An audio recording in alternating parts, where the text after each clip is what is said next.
Hello, this is Avinash and I welcome you to the official YouTube channel of Law Prep Tutorial. पिछले एक video में हमने देखा था कि पिछले 6 सालों के क्लैट एग्जाम में रीडिंग कॉम्प्रिहेंशन के क्वेश्चंस कैसे थे. Now in this video what we will try to do is look at all those individual question types and see how we can answer those questions. Most of these questions have been taken from CLAT 2020, 2021 and 2022. इससे ये पता चलता है कि 2023, 24 और 25 में कुछ नया क्वेश्चन नहीं आया था, यानी कि सब क्वेश्चन रिपीट होता है और ये आपको पता होना चाहिए. Let's take a look at the first question. It says, to address the challenge of climate change, developing countries urgently need to do what? This is called a course of action question. यानी कि एक crisis है, conflict है, problem है और question बोल रहा है कि आपको इसे सॉल्व करना है, एथिकली सॉल्व करना है, मॉरली, लीगली सॉल्व करना है, प्रॉफिटेबल होना चाहिए, किसी को हार्म नहीं करना चाहिए. बहुत सारे रूल्स हैं, रूल्स को फॉलो करेंगे तो ये बस रीडिंग कॉम्प्रिहेंशन के क्वेश्चन में काम नहीं आएगा. लॉजिकल रीजनिंग के पिछले 2 सालों में डिसीजन मेकिंग का एक एक करके पैसेज आया, यानी 6 क्वेश्चंस, उसमें भी ये आपको हेल्प करेगा. So course of action questions are very important. This question appeared only once in the last 6 years in the reading comprehension section. Next question type is vocab questions. देखिए vocab में simple है, या फिर आपको word का meaning आता है या नहीं आता है. अगर आता है तो बढ़िया, आप आराम से ऑप्शंस देखिए, मार्क कीजिए, लेकिन मार्क करने से पहले ना आपके पास टाइम होना चाहिए कि अब थोड़ा सा एटलीस्ट वो सेंटेंस देख लें जहाँ पे ये वर्ड अपीयर कर रहा है. If you are able to find that word, I recommend you read that entire sentence and try to figure out if the word could mean anything else apart from the option you chosen. If not, you've selected the right answer. ठीक है. If you do not know the meaning of the words, however, I'd really recommend that you refer to the context, that you try to associate with maybe positives and negatives. Maybe try to eliminate 3 answer choices because they all look the same. The fourth one, which is the odd one out, could just become the answer. ठीक है. You must focus on about 1,000 words that we've recommended in our vocab book. You could also follow vocab using root words. One of the best books that we have out here is Word Power Made Easy by Norman Lewis. The third question that I would like you to focus on is the fact-based question. इसके बिना reading comprehension तो है ही नहीं, ठीक है ना. लिखा है, पूछेंगे बताओ क्या लिखा है, and you must know what the answer is. Simple. Go to the question, scan the passage, look for the keyword, answer the question, move on. This shouldn't take even 30 seconds. The next question is generic inference question. I've categorized inference questions into 2 types. One generic question, जहाँ पे देखिएगा लिखा रहेगा what can be inferred from the passage. यानी कि आपको passage पढ़ना है और फिर बताना है कि कौन सा सजेस्ट किया गया है. One of these options is suggested. So the best thing to do is mark these answer choices as true, false और नॉट गिवन. अगर फॉल्स है इसमें से कोई ऑप्शन, तो that can not be the answer. If it can not be determined और if this information is not given, then that can not be the answer. True है तभी हो सकता है. इन्फ्रेंस का मतलब क्या होता है? What is suggested. You could also say therefore it should also mean that, and one of these answers should fit in. Hindi में अर्थात, तात्पर्य, ये सब words fit in करते हैं inference से. Moral of the story, simple, is the inference. The next question type is of course inference questions from a very specific detail. अगर आप देखेंगे यहाँ पे तो given below are the factors of vulnerability to climate changes. Select the option that contains the correct answer. So first of all, you need to focus on this part. So आपको passage का पूरा हिस्सा नहीं पढ़ना है. Passage के उस हिस्से पे जाएंगे जहाँ पे ये पार्ट मेंशन्ड है, इसको डिटेल में पढ़िए. Look at the answer choices, mark true, false and not given, और उसके हिसाब से you will have to choose from the answer choices. I hope this is clear and we'll go to the next question type. The next question type is a main idea or the central idea. Simple. किसी भी passage को उठाइए, count the number of lines, divided by 4. First part, which is the first 25%, becomes the introduction that covers the subject, the topic, and the subtopic. Then you go to the last part, which covers the author's opinion about the topic and the author's final words or the opinion, the tone and the opinion. ठीक है, इन सब को जब आप summarise करोगे, ये 50%, the first 25 and the last 25, which are the introduction and the conclusion, तो उसको समराइज करने से आपको मिलेगा मेन आइडिया. अब आपको क्या करना है, अगर टोन कॉन्ट्रडिक्टरी है आंसर चॉइसेस में, so you leave that, you should not select it. अगर बहुत ही एक्सट्रीम ऑप्शन दिया है, you should eliminate it. Irrelevant हुआ, यानी आम की बात हो रही है पैसेज में, ऑप्शन में इमली की बात हो रही है, you should not even think about it, right. You should go for only that answer जिसमें सारे कीवर्ड्स पे आप टिक मार्क लगा सकें.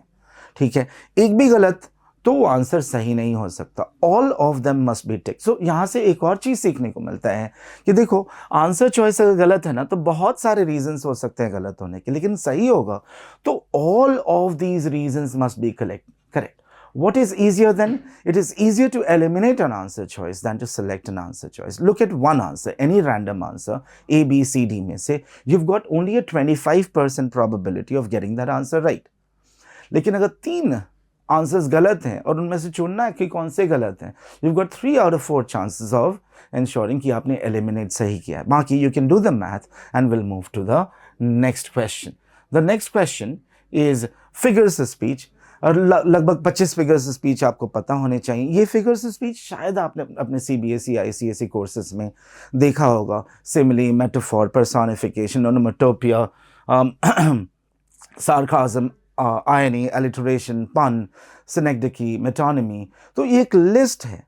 Make sure that you cover this list, और इससे जितना प्रैक्टिस कर सके.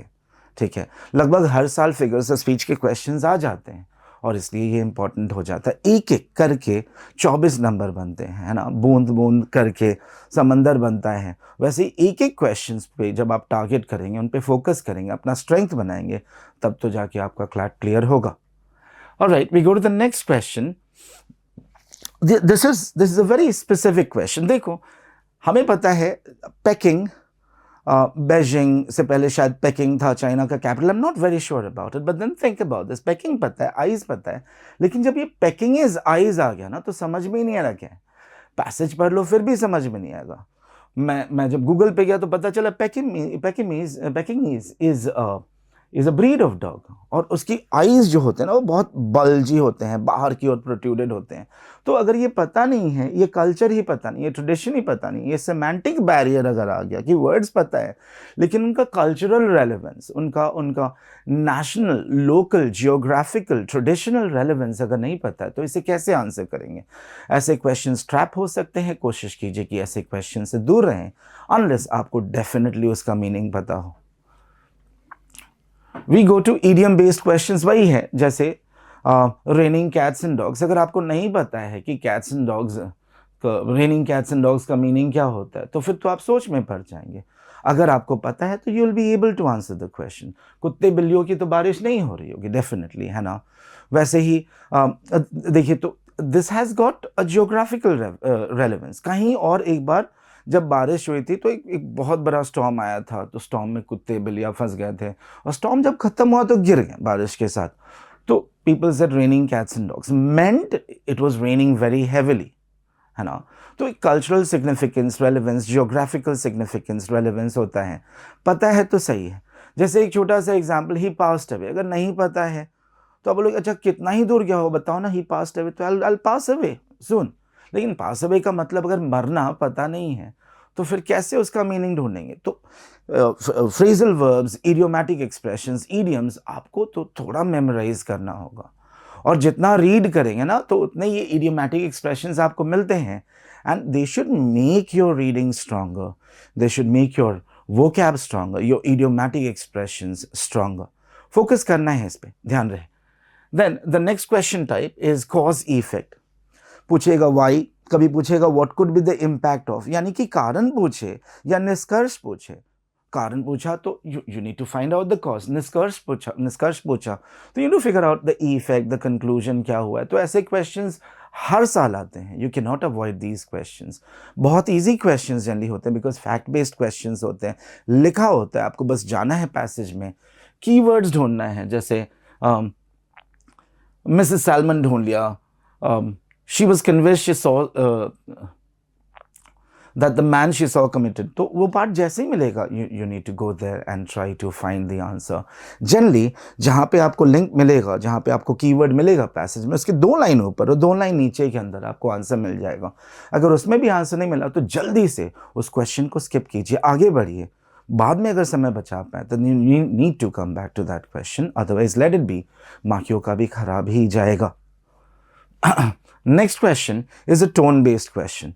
टोन तो बहुत इंपॉर्टेंट है. ऑथर का एटीट्यूड क्या है, ऑथर का अप्रोच क्या है, ऑथर क्या फील करता है टॉपिक के बारे में, ये तो आपको जानने की ज़रूरत है. जनरली कंक्लूजन पार्ट में, यानी कि पैसेज के आखिरी 25% में आपको दिख जाएगा ऑथर क्या बोलना चाहता है, ऑथर कैसे बोलना चाहता है, ऑथर क्या फील कर रहा है टॉपिक के बारे में. ठीक है ना. सबसे पहले तो आप डिसाइड कीजिए कि ऑथर पॉजिटिवली फील कर रहा है या नेगेटिवली फील कर रहा है, या कोई फीलिंग नहीं है, न्यूट्रल है, या केयर ही नहीं कर रहा इसलिए न्यूट्रल है. ठीक है ना. और उसके बाद अगर आपको ये वर्ड्स पता हो तो आपको आंसर करना आपके लिए बहुत आसान हो जाएगा. I think you should figure out the top 50, 60, 70 tones. उनका मीनिंग्स पता कीजिए, क्वेश्चंस प्रैक्टिस कीजिए, हमारे बुक से प्रैक्टिस कीजिए, ऑनलाइन रिसोर्सेज हमारे हैं, मॉक से प्रैक्टिस कीजिए, वापस से मॉक के क्वेश्चंस देखिए, and you should be able to answer these questions as well. Let's go to the next question. The next question is the author's purpose. Author ने लिखा है तो क्यों लिखा है. तो आप जब पैसेज पढ़ोगे तो मन में ऑथर से कनेक्ट करने की कोशिश कीजिए. बोलिए author why have you written this, मेरे लिए इसमें क्या है, तुम मुझे क्या समझाना चाहते हो. तो फिर आप देखोगे ये first part, to suggest, to highlight, to illustrate, to highlight. उसके बाद सजेस्ट क्या कर रहा है, हाईलाइट क्या कर रहा है, इलस्ट्रेट क्या कर रहा है, हाईलाइट क्या कर रहा है. यहाँ पे आपको पता चला अच्छा ऑथर मेरे लिए, ऑथर ने इसलिए लिखा है बिकॉज ऑथर ये बताना चाहता है. ये पार्ट क्लियर है तो ये क्वेश्चन भी हैंडल हो सकता है. इतना ज़्यादा नहीं पूछा जाता, ये जनरली लॉजिकल रीजनिंग क्वेश्चंस में ज़्यादा पूछा जाएगा सेक्शन में. Let's go to the next question. The next question is theme और मोटिव क्वेश्चन. ये क्वेश्चन ज़्यादा देखे नहीं गए हैं, not one of those very frequent questions, but then avoid करने से अच्छा एक बार प्रैक्टिस कर लीजिए. देखिए क्या पता it could be become your strong forte, but then if it does not become your strong point, at least weakness नहीं बन जाए, है ना. सो पूछिएगा किस थीम पर आधारित है. ठीक है ना. तो जैसे it is based on the theme of war, it is based on the theme of a rural setting. ठीक है. It is based on the theme of someone's birthday, या फिर it is based on the theme of Covid, या Covid के समय जो चल रहा था उसके थीम पे ये स्टोरी या ये पैसेज या आर्टिकल लिखा है, तो वो थीम हो जाता है द इम्पॉर्टेंट पार्ट. डिफिकल्ट हो सकता है but then it's not an absolutely difficult question. Generally CLAT में एग्जाम में 2 से 3 ऑप्शंस एलिमिनेट हो जाते हैं, तो आपको फोकस करना है एलिमिनेशन पे, not on selecting the answer. Remember 6 points. पहला पैसेज रीड करना है, साथ साथ दूसरा पॉइंट आपको पैसेज समझते रहना है, तीसरा पॉइंट क्वेश्चन पे जाना है, चौथा ऑप्शंस को देखना है, पांचवा एलिमिनेट करना है, और उसके बाद अगर ज़रूरत पड़े तो 6th point is that you select an answer. 5th point तक ही जनरली क्लैट के क्वेश्चंस आंसर हो जाते हैं. नेक्स्ट पे चलते हैं. हो, और तो क्वेश्चन बचा ही नहीं. यानी कि क्लैट के रीडिंग कॉम्प्रिहेंशन में बस इतने ही तरह के क्वेश्चंस आते हैं. तो ये आसान बात है ना. इतने ही क्वेश्चंस पे प्रैक्टिस करना है और आपका काम हो जाएगा. We hope you like the video. If you still have any other questions, reach out to us in the comments section. Thank you.